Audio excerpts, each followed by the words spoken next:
Hello សួស្តីទាំងអស់គ្នាអញ្ចឹងការពីវីដេអូមុនយើងបានសិក្សារួចមកហើយអំពី拼音ក៏ដូចជាការលើកដាក់សំឡេងនៅក្នុងភាសាចិនអញ្ចឹងចាប់ពីវីដេអូនេះទៅយើងនឹងធ្វើការសិក្សាអំពីពាក្យនៃភាសាចិនវិញម្ដងពាក្យទី1នីចឹងអ្នកទាំងអស់គ្នានៅពេលដែលគេដាក់អក្សរចិនជាមួយនឹង拼音នៅជាមួយគ្នា拼音គឺត្រូវនៅខាងលើក្បាលរបស់អក្សរចិនអក្សរទី2នីនចឹង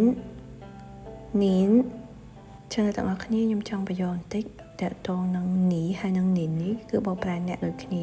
ប៉ុន្តែសម្រាប់នីគឺជាទូទៅអ្នកជាទូទៅប៉ុន្តែនីនគឺសម្រាប់អ្នកដែលមានអាយុចាស់ជាងយើងពាក្យទី3ហោ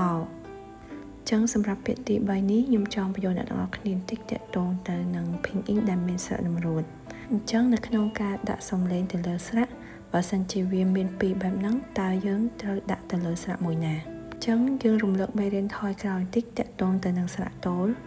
អ្នកទាំងអស់គ្នាត្រូវចំណាំអំពីលេខរៀងរបស់ស្រៈតូលរបស់យើងមានគេខ្លះមានa o e i u yចឹងនៅពេលដែលយើងឃើញថានៅក្នុង拼音មានការផ្សំដោយស្រៈតម្រួតយើងត្រូវដាក់សំឡេងនៅលើស្រៈណាដែលមកមុនគេនៅក្នុងលេខរៀងនៃស្រៈតូលឧទាហរណ៍ដូចជានៅក្នុងពាក្យហៅនេះ a ហើយនឹង o មួយណាមកមុនគេគឺ a ចឹងយើងត្រូវដាក់នៅលើ a អូខេអ្នកទាំងអស់គ្នាអញ្ចឹងវីដេអូនេះរៀងវែងដែរជួបគ្នានៅវីដេអូក្រោយៗទៀតបាយបាយ